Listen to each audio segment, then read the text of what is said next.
Oke, selamat datang. Saya di sini akan menjelaskan beberapa cara untuk menggunakan Grammarly pada Microsoft Word. Untuk pertama kali yang belum pernah menggunakan Grammarly, biasanya akan lebih bingung bagaimana cara menggunakannya di Word. Nah, berikut adalah caranya.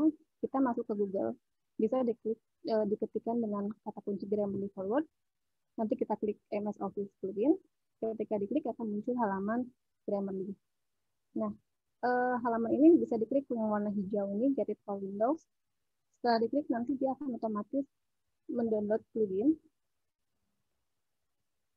Nah, sambil menunggu login kita download, biasanya kita gunakan untuk login menggunakan akun yang sudah tersedia. Berikut adalah halaman loginnya. Kita sign in, masukkan email dan password.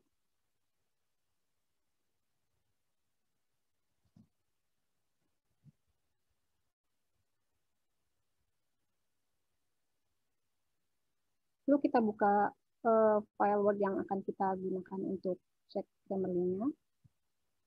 Di sini ada beberapa cara untuk menemukan Grammarly. Ada di tab Home, ada bagian pojok kanan, lalu ada di bagian atas tulisan Grammarly. Kita bisa buka di situ, itu jika sudah terinstall. Nah, selanjutnya pada saat kita login, akan menuju ke halaman Grammarly langsung. Di sini kita bisa menggunakan halaman ini untuk pengecekan melalui langsung webnya Grammarly tanpa harus menggunakan Word.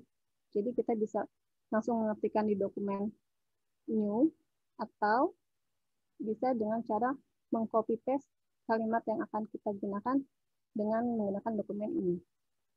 Untuk penggantian akun bisa melalui klik akun, bisa di otak-atik sendiri, nanti itu ada cara bagaimana mengubah password dan mengganti email.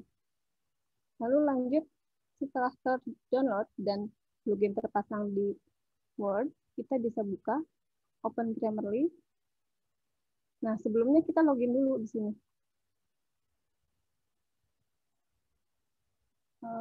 Oke. Nah, diperlukan login, nanti akan menuju ke halaman Grammarly yang ada di website. Karena tadi sudah sign in, jadi kita tinggal klik Continue to Grammarly. Oke. Nah, setelah kita login melalui website, kita bisa langsung melihat ada taskbar. Di sini ada beberapa taskbar. Untuk pertama kali biasanya kita untuk mengadjust goals. Adjust goals ini biasanya kita digunakan untuk menyesuaikan penggunaan cek Grammarly. Kita coba klik. Nah, di sini ada beberapa. Jadi, apakah artikel yang akan dicek ini bentukannya lebih ke untuk edukasi kah, atau jurnal, atau yang lebih formal, ini bisa ditentukan dari sini. Jadi biasanya kita pakai knowledgeable, lalu formalnya lebih ke formal, domainnya akademik. Kalau memang untuk bisnis, kita bisa pilih bisnis ataupun umum. Setelah ini, oke, karena ini sudah di default, jadi tidak perlu diubah lagi. Nah, all issue ini adalah untuk beberapa checking yang akan kita gunakan. Terdiri dari 4 bagian, ada correctness, clarity, engagement, dan delivery. All issue itu menampilkan semua bagian dari tiap warna ini. Nah, salah satu dari 4 ini kita bahas satu-satu untuk correctness. Correctness ini lebih ke grammar, vocab, dan juga punctuation. Punctuation itu lebih ke tanda baca. Bisa juga untuk typo. Misal kita hapus 11 dan years. Nanti Grammarly akan secara otomatis akan mendeteksi ada kata yang memang perlu diperbaiki. Salah satunya yang Elvan. Correct your spelling. Berarti memang Elvan ini kekurangan kata atau huruf yang belum masuk. kita tinggal klik warna hijau, nanti dalam dokumen akan otomatis tergantikan dengan yang betul. Termasuk juga years, kita ganti.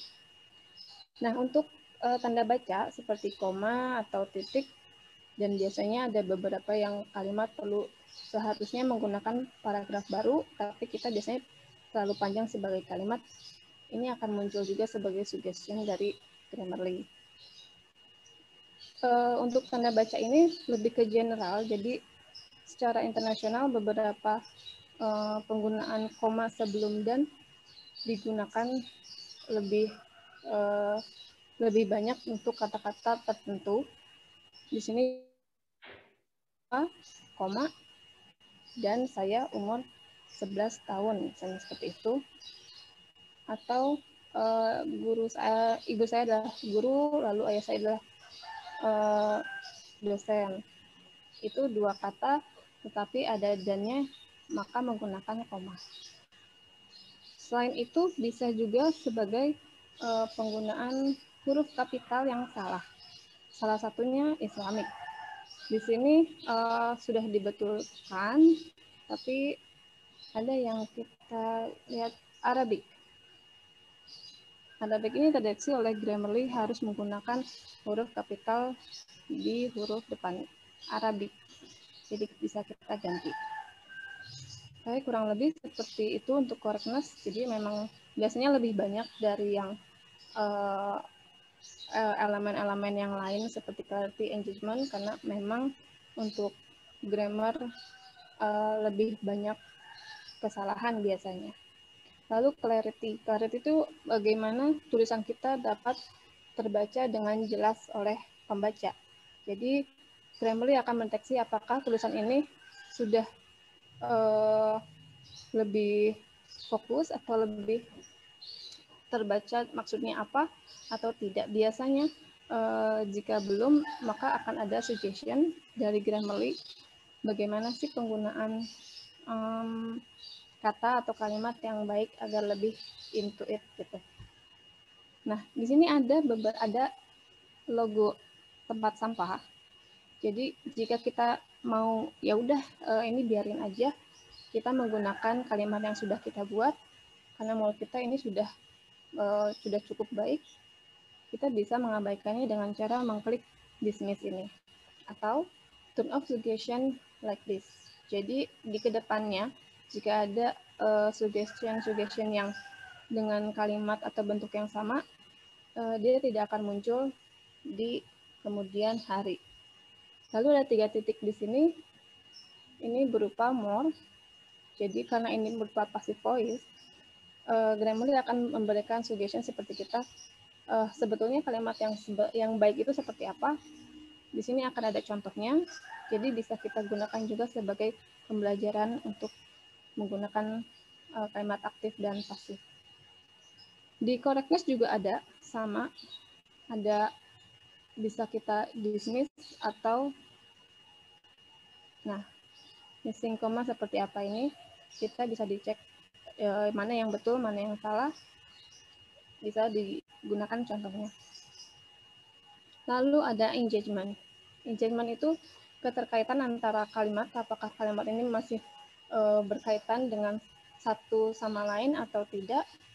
Biasanya engagement memang hanya sedikit, terutama jika kalimatnya memang sudah cukup baik, atau akan banyak jika kalimat itu ternyata merupakan penggalan-penggalan kalimat yang berbeda. Ini terlihat terlalu monoton karena mungkin dari dalam satu kalimat terdapat 4 jenis bentuk kata yang sama. Kita bisa cek bagaimana harusnya yang baik kalimatnya, atau dipersingkat menjadi lebih mudah dibaca. Lalu ada delivery.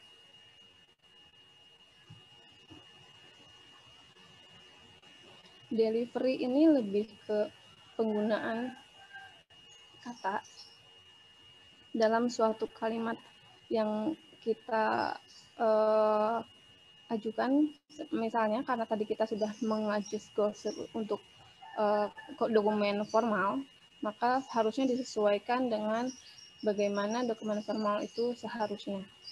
Nah, di sini ada pronoun yang dideteksi bukan kalimat formal.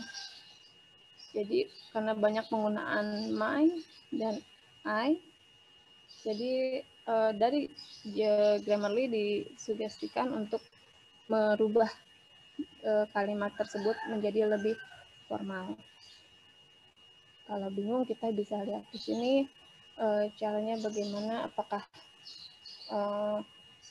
penggunaan subjek, objek, dan yang predikatnya apakah sudah sesuai atau belum.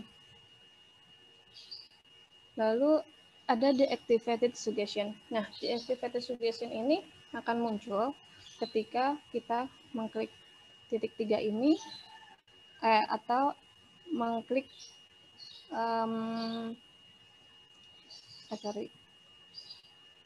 nah, turn off suggestion like this. Maka beberapa kalimat sugesti yang tadinya banyak itu sudah dihilangkan dan muncul di sini. Nah, ini. Oke, kalau mau memunculkan lagi, tinggal diklik turn on. Lalu dan nanti akan kembali ke tab sebelah kanan lagi. Lalu ada plagiarism. Ini jika ingin kita aktifkan, tinggal diklik on, maka biasanya tab yang all issue ini tidak akan aktif. Salah satunya kita buka. Nah, kalimat ini terdeteksi ada di website brandly.co.id. Ya, jadi memang betul kalimat ini masuk ke website ini. Kita bisa cek, klik untuk copy, atau diklik linknya untuk dicek kembali apakah benar dokumen ini ada di website itu atau tidak. Oke, lalu sudah seperti itu untuk penggunaan mudahnya. Kalau untuk setting dan lain-lain, kita bisa dicoba-coba sendiri. Lalu jika ingin melihat perbedaan antara akademik, bisnis, ataupun yang umum, kita bisa di-setting di adjust goals-nya ini. Mungkin sekian dari saya, semoga dapat membantu teman-teman semua. Jika ada yang kurang, silakan dikomentari karena kami masih sama-sama belajar juga, jadi semoga bermanfaat. Terima kasih.